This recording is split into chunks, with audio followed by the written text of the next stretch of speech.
Slovy. In a village nestled deep within the rolling hills of ancient China, the Yellow River had forgotten its song.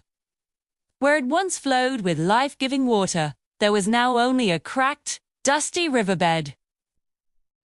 The villagers' fields were barren, their faces etched with worry. In this quiet, thirsty land lived a little girl named Millen. She was small, but her heart was as big as the sky. Every day, without fail, she would climb the winding path to the old temple that overlooked the dry river. The temple was a forgotten place, its red pillars faded by the sun, and its golden roof tiles covered in moss. But Millen didn't go for the temple itself. She went to visit its guardian. A temple's entrance stood a magnificent stone tortoise. It was ancient, carved from a single piece of dark green stone, its back worn smooth by centuries of rain and wind. Its eyes, though made of stone, seemed to hold a deep, knowing wisdom. While other children saw only a statue, Millen saw a silent friend. She would bring it small offerings, a wildflower she'd found, a smooth pebble from the riverbed, or sometimes just the warmth of her hand on its cool stone shell. She would sit beside it and whisper her hopes, telling it stories of the river as her grandmother had told them to her. "Grandmother says the river used to sing," she would murmur, "and fish with scales like silver jewels would dance in the water. I wish I could see it, just once." She would press her cheek against the tortoise's leg and pray, not to any grand deity, but to the spirit of the river she had never known, hoping her small voice could reach it through the silent stone. One night, a full moon hung in the sky like a silver lantern, casting long, eerie shadows across the land. Millen couldn't sleep. A strange feeling pulled her from her bed and led her feet, once again, up the path to the temple. The world was bathed in a soft, ethereal glow.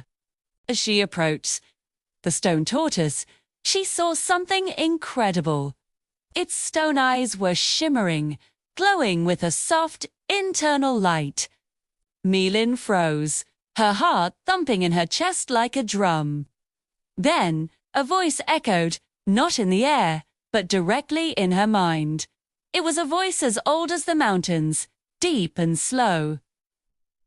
"Little one," it rumbled, "you who have shown me such kindness." Millen's eyes widened in disbelief. She looked around, but she was completely alone. The voice came again, calm and patient. "Do not be afraid. I am the guardian of this temple and of the river." It was the tortoise. The stone tortoise was speaking to her. "For many years, I have watched the river suffer. The river spirit, a great and powerful being, is not gone. It is trapped." Millen leaned closer, her fear replaced by a wave of awe and concern. "Trapped? But how?" she asked, her own voice a small whisper. The tortoise's light pulsed gently. "Long ago, a great drought hardened the earth. The river's flow weakened, and thick, heavy mud settled, burying the spirit deep beneath the riverbed. It slumbers, unable to break free." A new determination filled Millen's heart. "What can I do? I'm just a little girl, but I want to help." The tortoise's voice was encouraging. "Your size does not matter. It is your spirit that is strong. The river spirit needs a path, a small thread of water to follow. It needs to know it is not forgotten." An idea sparked in Millen's mind. The next morning, before the sun had even risen, she was down at the cracked riverbed. She carried a small, sturdy stick she had found. It wasn't much, but it was a start. She began to dig, her small hands scraping away at the hard, dry earth. She carved a tiny channel, no wider than her hand, starting from a small spring at the edge of the village and pointing it toward the center of the vast, dry expanse. It was slow, difficult work. The sun beat down on her, and her hands grew sore. Some villagers saw her and shook their heads, murmuring that the poor girl was letting her imagination run wild. But Millen didn't listen.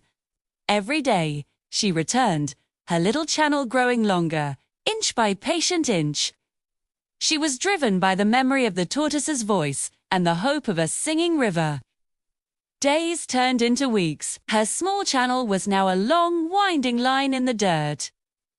One afternoon, as she was digging, she felt the ground beneath her shift. A tiny trickle of water, clear and cool, began to seep from the end of her channel and snake its way forward. It was working. Encouraged, she dug with renewed energy. That evening, as twilight painted the sky in shades of purple and orange, Milin went to the temple. As she approached, a brilliant emerald light erupted from the stone tortoise. The light was so bright, it illuminated the entire valley. It flowed from the tortoise like a river of light, pouring down the hillside and into the channel Milin had dug. The light touched the trickle of water, a toe, and suddenly, a deep rumble echoed from beneath the earth. The ground trembled, and the cracked riverbed began to shift and groan. With a mighty surge, water burst forth from the ground, following the path of light and the channel Milin had so patiently carved. The river was waking up. It flowed, first as a stream, then as a rushing torrent, filling the empty bed with a joyful, roaring song. The river spirit was free. The water swelled and danced, reflecting the stars that were beginning to appear in the night sky. The village awoke to a miracle. The river had returned. Milin stood beside the glowing tortoise, her face wet with happy tears. Listening to the beautiful song she had only ever dreamed of, she had learned that even the smallest person, with enough perseverance and a little bit of wisdom, could bring life back to the world.